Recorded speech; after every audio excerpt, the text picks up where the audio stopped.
Ok, bueno, buenos días a todos. Mi nombre es Valeria Rizzo, soy nutricionista y dietista egresada de la Universidad de los Andes y tal cual formo parte del equipo NutriWide, y hoy quiero que salgamos convencidos de aquí de que una alimentación antiinflamatoria es no solamente una opción para niños dentro del espectro, sino una necesidad y debería ser un estilo de vida, ¿ok? Porque ya se sabe que, tal y como lo estaban mencionando los anteriores ponentes, hay un eje de comunicación entre intestino, microbiota y cerebro, que ya se le llama segundo cerebro al intestino y hasta tercer cerebro a la microbiota. Y ya existe la evidencia durante años que nos dice que sí, una alimentación sin gluten, sin caseína, es la mejor opción para estos niños. Pero hay que ir un poquito más allá, y eso es lo que vamos a hablar el día de hoy, que sí hay un eje de comunicación entre el intestino, cómo está el estado del intestino, cómo está la microbiota y, por supuesto, la severidad de cómo va a ser ese autismo y sus comorbilidades. Entonces, si entendemos esto y un poco todo lo que nos dijeron los anteriores ponentes, ¿qué tal si empezamos entonces a incluir a todos los niños, al menos en este tipo de alimentación, al menos en los primeros 2 años de vida? Siendo entonces los 2 años de vida los más críticos, porque están todavía dentro de esos 1000 días de vida en el que se está instaurando esa microbiota, se está codificando ese sistema inmunológico. Y porque va un poco más allá del TEA, o sea, en consulta también vemos niños, como les digo, antes de los 2 años, que sufren de temas atópicos, dermatitis, irritabilidad, problemas con el sueño, muchísimos síntomas digestivos, diarrea, estreñimiento, reflujo, malnutrición, bien sea por exceso o por déficit, entre otros. Entonces, tenemos ese gran número. ¿No es el anterior? Tenemos todo ese gran número de niños que tienen al menos un síntoma digestivo o extradigestivo, y sí hay un porcentaje que logra pasar esa barrera o esa capa, por supuesto, dependiendo de su genética, su epigenética y los riesgos biológicos, a los que estuvo expuesto, que logra entonces desarrollar ese autismo o ese trastorno del espectro autista. Entonces, ¿cómo no pensar que a este tipo de niños, o a los niños en general, mejor dicho, les va a beneficiar sanar su intestino a través de una alimentación específica para ellos, que module de forma positiva su sistema inmunológico, que ya se sabe que hasta el 70% del sistema inmunológico está a nivel intestinal, que balancee su microbiota intestinal, que absorba los micronutrientes necesarios para el funcionamiento cerebral y funcionamiento celular en general, que apoye a eliminar esas toxinas e incluso, por supuesto, bajando las cargas tóxicas a nivel de que sea posible, que optimice la función mitocondrial, como lo estaba diciendo el doctor Marcano, y que sus vulnerabilidades genéticas no sean una sentencia para ese niño en esos primeros 2 años de vida. Porque, por supuesto, los niños dentro del espectro tienen mayor vulnerabilidad genética a cierto tipo de condiciones: un sistema inmunológico sobrereactivo, baja capacidad de desintoxicación, afección a nivel cognitivo, difusión mitocondrial, y hasta el 92% de los niños dentro del espectro presentan afecciones intestinales. Y quiero entonces que se queden con este número, porque ya vamos a entender la importancia entonces de esa alimentación antiinflamatoria. La siguiente, porfa. Entonces, todas esas cargas que ya bien mencionaron desde riesgo biológico y el doctor Marcano, todas esas cargas pueden llegar a derrumbar un cuerpo, o sea, desde adultos hasta niños. Y de hecho ya cada vez las tasas de enfermedades crónicas e incluso autoinmunes están en niños más pequeños, o sea, cada vez en personas más jóvenes y hasta niños. Entonces sí, se están sobrecargando, y una de esas cargas, que es la alimentación, es una de las que están en nuestras manos. Entonces, bien, la siguiente. Entonces, básicamente, en el intestino, tal y como lo dijo Hipócrates, es donde inician la mayoría de las enfermedades. Y a partir de aquí es que hablamos de inmunonutrición, que es cómo, o esa alimentación antiinflamatoria, cómo alimentos logran o generar un proceso inflamatorio, reactivar ese 70%, esa barrera que está allí, que es la que separa lo externo de lo interno, o más bien cómo genera todo ese proceso de inflamación. Y, como les digo, está la evidencia que ya nos dice que sí hay un eje de comunicación cómo el estado de la microbiota o de la producción de ácidos orgánicos de cadena corta pueden afectar toda la parte cognitiva. Siguiente, y bueno, como les dije, la alimentación es uno de todos esos factores que tenemos en nuestras manos para poder moldear y para poder hacer cambios lo más pronto posible. Entonces, bueno, si bien en NutriWide, desde la experiencia de nosotros, en consulta para niños dentro del espectro tenemos 5 pilares que son fundamentales. Entonces, uno, por supuesto, es la alimentación antiinflamatoria, que es lo que estamos hablando el día de hoy, pero sin olvidar, sin dejar a un lado cómo está el estado de la microbiota, el apoyo a nivel digestivo, el apoyo a la desintoxicación y reponer con micronutrientes necesarios. Y a través de un protocolo 3R, que es como una forma fácil de poder entender cómo se da esa alimentación antiinflamatoria, la primera R se trata básicamente de remover todos aquellos alimentos que son proinflamatorios, que generan una reacción por parte del sistema inmunológico porque no entiende ese alimento, porque está lleno de un montón de aditivos, como lo está diciendo la doctora Noriexia, por ejemplo, o porque no está hecho ese cuerpo para poderlo digerir, ¿ok? La segunda R, que es reponer con alimentos que sí son amigos para el cuerpo, para el intestino, para el sistema inmunológico, que los sabe leer, que el cuerpo está hecho para digerirlos. Y 3, cómo recuperar a través de esas 2 primeras R, entonces la salud, que por supuesto en los niños dentro del espectro no se da de un día para otro. Es un camino, es un paso a paso, pero no hay nada más maravilloso que llegar a consulta y después de incluso hasta 3 semanas, 2 semanas, que ya madres y padres han hecho cambios básicos en la alimentación, sin meternos con todo el tema biomédico, porque ya eso va paso a paso, o sea, es un camino.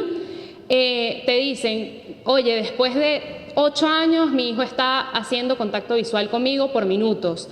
En las terapias me dicen, no sé qué estás haciendo, pero síguelo haciendo bien porque está resultando bastante bien las terapias.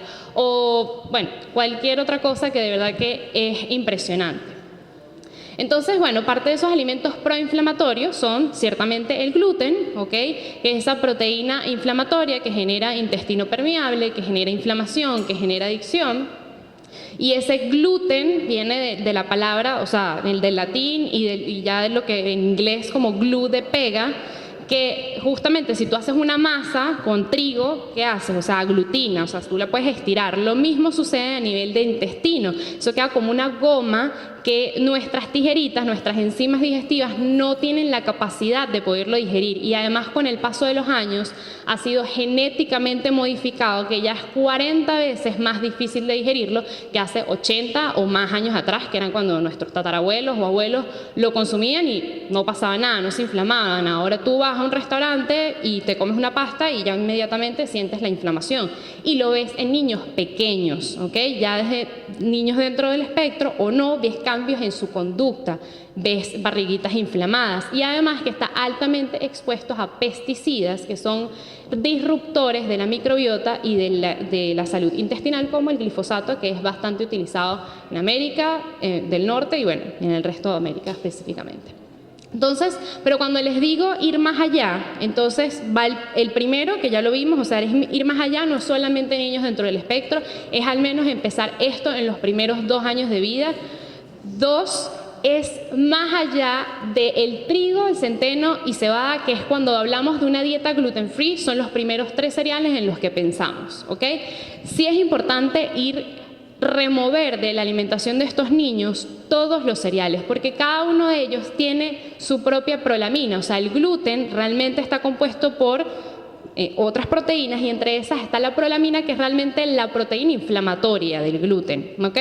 Entonces, fíjense cómo, si yo hago un ejemplo de uno de los cereales que más consumimos aquí en nuestro país, que es el maíz, tiene casi el mismo porcentaje de prolamina que el gluten. O sea, estamos hablando que el gluten tiene 69% y el maíz, que tiene su ceína, un 55%. Cuando los niños se quitan el maíz, hay un cambio bastante significativo, o sea, se los puedo asegurar, porque hoy quiero también hablar un poco más en base a la práctica, ¿ok? Entonces, Ciertamente hay algunos cereales, como por ejemplo el arroz, que tiene un menor porcentaje y es algo que se puede utilizar de forma progresiva en ese proceso de cambios de hábitos de alimentación, porque si bien los cambios no se pueden hacer de la noche a la mañana, son niños que son muchas veces bastante rígidos, rutinarios, tienen toda la parte de selectividad y también la parte sensorial, y entonces hay que hacer cambios poco a poco, ¿ok?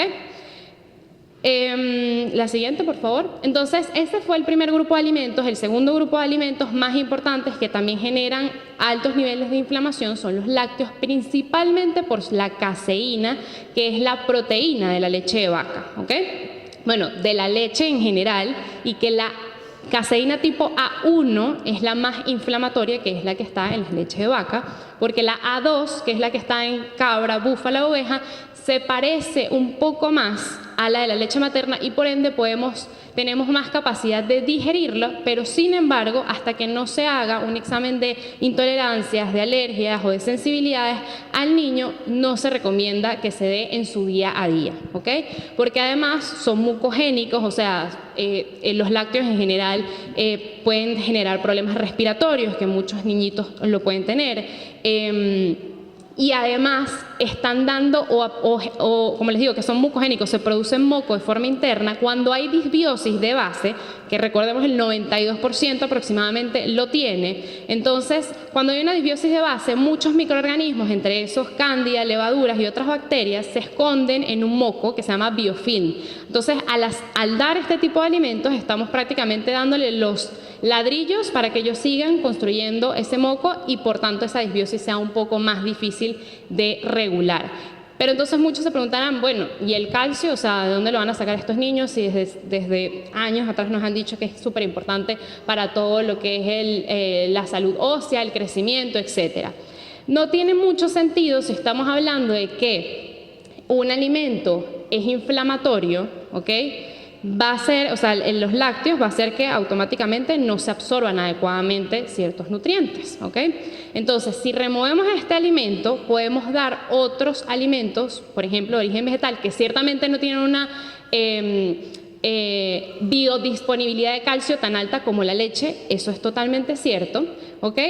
Pero al estar desinflamado tengo más capacidad de poder absorberlos y garantizar aún más ciertos otros minerales que son necesarios para ese metabolismo del calcio: magnesio, vitamina D, vitamina K, ¿ok? Y cuando se conozcan sus sensibilidades e intolerancias y alergias alimentarias, si no hay nada respecto a otros tipos de leche, de cabra, búfala, de oveja, se puede rotar con ellos y llegar a un equilibrio, ¿ok? La siguiente, por favor.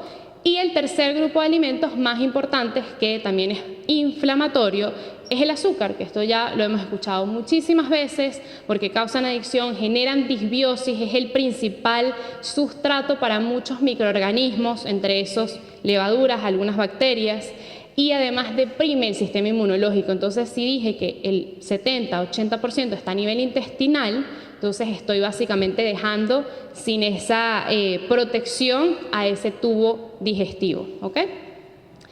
La siguiente, por favor. Entonces, sí, la alimentación proinflamatoria básicamente está basado en el consumo de gluten, pero más allá del gluten, todos los cereales, que son los que lo contienen, lácteos específicamente de vaca, azúcares que generan disbiosis intestinal, esa disbiosis, inflamación intestinal, y la inflamación intestinal, permeabilidad. Entonces, al tener permeabilidad se genera una respuesta inmunológica anormal y esa respuesta me va a generar inflamación sistémica, y esa inflamación se puede ver reflejada, siguiente por favor, a nivel intestinal o extradigestivamente, ¿ok? ¿Qué sucede? Fíjense que aquí está bastante gráfico, bueno, no sé si los de atrás lo ven muy bien, pero el gluten, justamente, que es como una pega, se queda adherido a las paredes del intestino, dañando a la célula, activando algo que se llama sonulina, se abren, se separan, y es lo que se le llama leaky gut o intestino permeable. Empiezan a entrar cosas que al sistema no deberían entrar, toxinas, alimentos parcialmente digeridos, bacterias, y entonces el sistema inmunológico que está allí dice, tú no deberías entrar para acá, y generó todo ese fuego, esa inflamación, y es lo que vemos reflejado de repente a nivel neurológico también, ¿ok?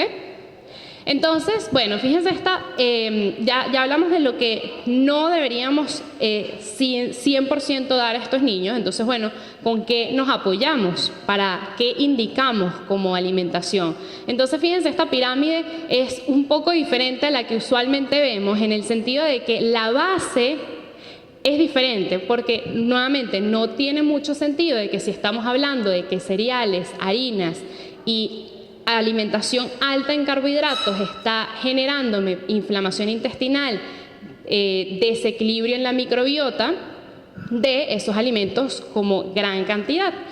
Realmente aquí entonces estamos hablando de mayor cantidad de vegetales que da la fibra buena para la microbiota buena, proteína animal que además va a dar esa gran cantidad de vitaminas del complejo B necesaria para todo lo que es formación de neurotransmisores, por ejemplo, grasas saludables que van a ayudar a todo el desarrollo cognitivo y, por supuesto, los carbohidratos que van a estar presentes, pero van a ser más a partir de frutas naturales, o sea, tubérculos, plátano, yuca, batata, papa, todos los que tenemos aquí además en Venezuela, que son bastantes, ¿ok? En vez de tantos harinas y cereales refinados, legumbres, pseudocereales, también puede ser una opción, ¿ok?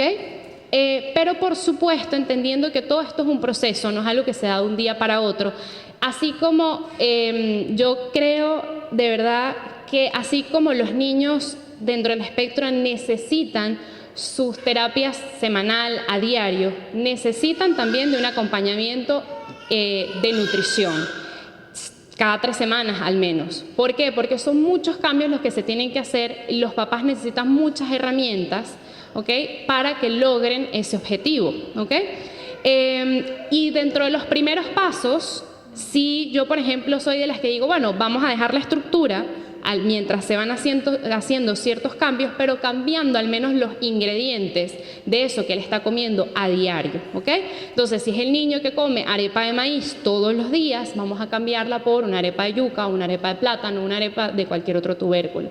Si es un niño que come pan de harina de trigo todos los días, vamos a cambiarlo a hacer un pan en casa hecho de harinas sustitutas, la que sea económicamente más factible para cada quien, de harina de yuca, de harina de plátano, de harina de almendras para el que quiera harina de almendras, de harina de garbanzos, etc.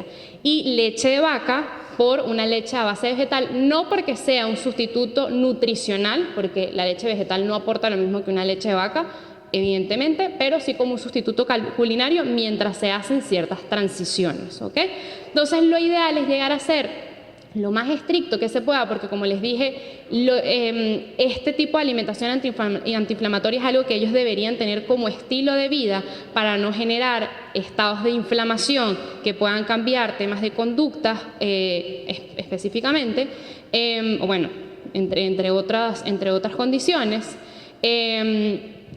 Pero sí en ese proceso se puede flexibilizar con algunos de esos alimentos. Entonces, como les decía, si dentro de los cereales el menos inflamatorio es el arroz, es algo que se puede utilizar de forma progresiva mientras estoy quitando los otros que son los que están netamente causando esa inflamación del momento.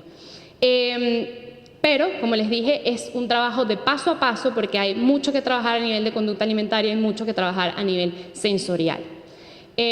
Pues esto se lo decimos mucho, incluso el doctor, que yo estoy en consultas con el doctor bastante seguido, a diario a los pacientes, no es una carrera, es un camino que vamos construyendo de la mano, incluso especialista, familia y niño, ¿ok? Por eso es tan importante el seguimiento y el acompañamiento a estos padres o cuidadores. Y estas imágenes, que además yo estoy en el diplomado ahorita de autismo y me encantó porque justamente venía perfecto con esta lámina. Esta fue una de las clases de la doctora Ana Cecilia Márquez. O sea, como que el tercer paso, o sea, ya hablamos, o sea, repito, número 1, o sea, además de, vamos a hacerlo en niños que estén todavía dentro de los 2 primeros años de vida, no ya porque ya tengo un diagnóstico de autismo. Número 2, ir más allá del gluten clásico, sino con todos los cereales. Y número 3, súper importante, conocer y remover las sensibilidades o alergias alimentarias.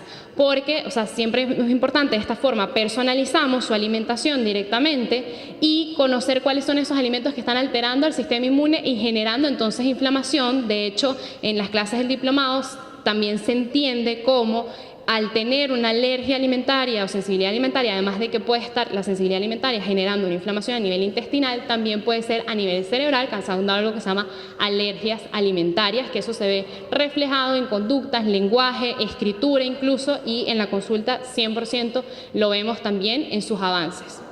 Y por ejemplo, es un ejemplo, valga la redundancia, de ciertos exámenes de sensibilidades que realizamos en consulta. Entonces, el primero es medición de IgG, que es sensibilidades alimentarias. El segundo es la combinación de alergias, que es IgE con IgG, y C3D, que es básicamente el marcador que te dice qué tanta inflamación está causando ese alimento. Entonces, de verdad que es muy importante, a medida de que se pueda, por supuesto, medir, hace un cambio bastante significativo en la personalización. Entonces, tal y como lo dijo un filósofo romano hace millones de años, Lucrecio, lo que para algunos es una comida, para otros puede ser un agrio veneno, y por eso es muy importante la personalización. Y bueno, justamente en NutriWay, hablando de personalización, en cada niño o en cada persona, incluso adulto, llevamos esa personalización de la alimentación a otros niveles, de que bueno, si se hacen ciertos exámenes y necesitan, es más que todo una dieta baja en oxalatos, baja en histaminas, entre otras, hace una gran diferencia. Y bueno, y un poco hablando en base a mi experiencia, esto sí se los dejo para el que le pueda interesar, lo quiera leer, pero sí, en base a mi experiencia, hoy en día hay dos tipos de dietas que están teniendo bastante resultados, además de la base que ya hablamos, ¿ok? De forma terapéutica. Esto lo digo, o sea, y lo resalto, terapéutico, estoy hablando de algo que tiene un seguimiento, que es hecho por un corto tiempo y en niños específicos, que es, por ejemplo, la dieta SCD, que es de dieta de carbohidratos específicos, donde básicamente quitamos cualquier carbohidrato que tenga gran carga de almidón, ¿ok? Que sigue alimentando la disbiosis, sobre todo cuando hay una disbiosis de base importante, bien sea por sobrecrecimiento de cándida u otras levaduras o bacterias disbióticas, cuando hay gran adicción a azúcares, harinas o esa hambre compulsiva, esos papás que tienen que colocar hasta un candado en la alacena, en la nevera, ¿ok? Y la segunda es la dieta carnívora con fruta y vegetales afrutados, ¿ok? Bueno, pero no les dije de qué se trata la SCD. La SCD es básicamente protagonizada por proteínas, vegetales, grasas buenas, y los carbohidratos específicos, ¿okay? Son a base de frutas, de legumbres, dependiendo del caso, por supuesto. Si tienen muchos temas digestivos hay que ver cómo les va, y de ciertos vegetales almidonados como zanahoria, remolacha, auyama, ¿okay? Y la carnívora sí es como está más basada en carne, en proteína animal, pero sí acompañada de frutas, que vendría siendo su carbohidrato, y vegetales afrutados, o sea, todo lo que viene siendo como el fruto de una rama o de un árbol, ¿ok? Pepino, aguacate, tomate, etc. Y esta sobre todo se utiliza más o tiene buenos resultados en niños con muchos temas gastrointestinales. Estamos hablando de diarreas explosivas, abdomen globoso, muy doloroso, en la transición en la que no se ha podido hacer un examen de disbiosis, no estamos entendiendo bien cuál es la base de esa raíz, o bueno, estamos en ese tránsito en el tratamiento biomédico. Entonces, bueno, además de dieta sin gluten y caseína, importantísimo tratar de ser 100% estricto, removiendo todos los cereales, removiendo sensibilidades, alergias alimentarias, mejorando la digestión y sanar paraintestinal, para entonces de esa forma reducir la inflamación, balancear la microbiota intestinal. La siguiente, porfa. Y bueno, no me quería ir también sin dejarles aquí unos suplementos nutricionales básicos, hablando entonces, o sea, siguiendo con el tema del tratamiento biomédico, que son básicos, por supuesto no se dan todos, depende mucho del caso, pero que sí son básicos para apoyar, por ejemplo, digestión. Si viene un niño totalmente inflamado, con abdomen globoso, que su digestión está malísima, que cuando va al baño hay restos de alimentos, además comen muy voraz, entonces no mastican, hay que apoyar idealmente la digestión con enzimas digestivas, dependiendo del caso con betaína HCl, que es parte de lo que ayuda a mejorar la producción de ácido clorhídrico en el estómago para mejorar la digestión. Bitters, que son como extractos o tinturas de ciertas hierbas que además son antimicrobianas y ayudan la digestión. Por el lado de apoyo a la barrera intestinal se puede dar calostro o inmunoglobulinas, vitamina D, vitamina A, vitales para esa respuesta inmunológica en el intestino. Zinc carnosin, que es para ayudar a la barrera, a la recuperación de las células intestinales. Probióticos y prebióticos de forma personalizada. Esto es sumamente importante porque al darlo en el momento no indicado puede generar un efecto totalmente contrario a lo que estamos esperando, ¿ok? Y apoyo nutricional, bien sea dando alimentos que sean ricos en estos nutrientes o por medio de suplementos que tengan omega 3, vitaminas del complejo B, especialmente vitamina B6 y B1, ya entendimos la importancia un poco con lo que nos dijo el doctor Marcano, la colina, que es sumamente importante para la neuroplasticidad, la vitamina C, así como el complejo B, tienen una función bastante importante en todo lo que es la formación de neurotransmisores, y el magnesio, que bueno, bien puede ayudar a la parte digestiva o a la parte de descanso, relajación, entre otros. Entonces, bueno, en conclusión, un poco el abordaje desde una alimentación antiinflamatoria o desde la inmunonutrición es sí revisar la sintomatología de todo ya lo que estuvimos hablando, incluso riesgos, entre otros, confirmar los diagnósticos si es posible por medio de exámenes como sensibilidades, disbiosis, ácidos orgánicos, como lo mencionó el doctor, remover sensibilidades y alimentos proinflamatorios, reponer con alimentos amigos para el intestino y nutrientes, reparar el intestino y la disbiosis y reintroducir aquellos alimentos que se hayan retirado por sensibilidades de forma rotativa para así poder recuperar la salud intestinal.